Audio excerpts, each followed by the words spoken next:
Okay, Assalamualaikum warahmatullahi wabarakatuh. Alhamdulillah, syukur kepada Allah SWT dengan izin dapat kita bersama pada pagi ini untuk pembukaan Global Halal Summit dan dimulai dengan Halal Certification Body Convention yang kita mulakan untuk 2 hari, 16 dan 17, dan insyaAllah pada masa yang sama juga kita akan adakan International Halal Technical Capacity Development Program untuk 2 hari juga, dan selanjutnya diikuti dengan beberapa inisiatif atau program lain di bawah Global Halal Summit, termasuklah Malaysia International Halal Showcase, termasuklah MEREC, Malaysia International Research Conference, dan ada 2 lagi program termasuklah SMIC Technical Committee Week yang buat pertama kali atau junjung kalinya dilangsungkan ataupun diadakan di Malaysia.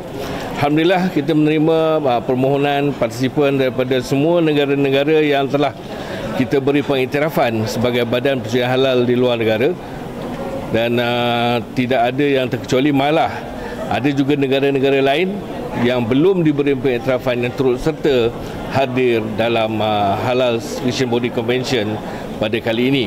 Antara objektif untuk makluman semua dan pihak media khususnya, kita lah satu platform perkongsian maklumat, perkongsian ilmu. Kita berkongsi berkaitan dengan apa perkembangan terkini, khususnya apa yang Malaysia laksanakan dalam konteks persediaan halal, sama ada di peringkat domestik ataupun di peringkat antarabangsa.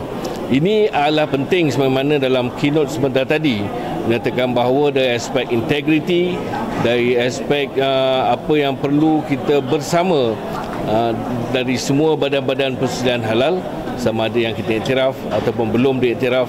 Begitu juga dengan autoriti persediaan halal daripada negara-negara OIC untuk kebersamaan mempunyai persefahaman yang sama agar kita dapat bersatu untuk manfaat kepada umat Islam dan juga kepada orang bukan Islam yang menikmati produk halal di dunia ini, insya-Allah.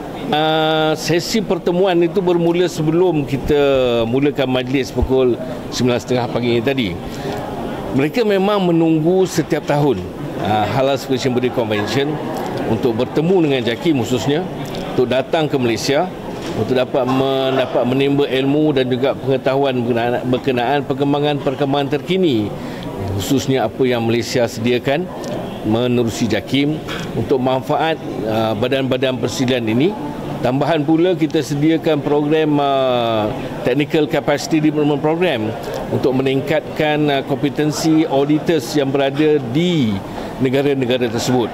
Ini amat penting kerana seringkali dalam banyak persoalan yang dikemukakan oleh pihak pengguna, mereka bertanyakan bagaimana kompetensi badan persediaan luar negara yang kita iktiraf, yang produk mereka berada di Malaysia.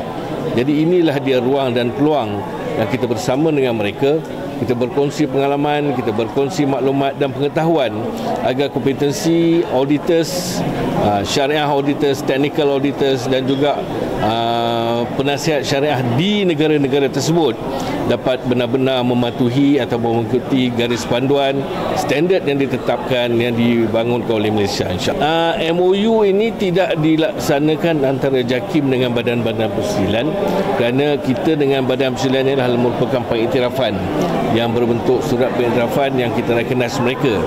MOU mungkin akan ada antara pihak badan persediaan dengan entiti-entiti lain yang ada di Malaysia dalam konteks usaha sama, pembangunan teknologi dan sebagainya.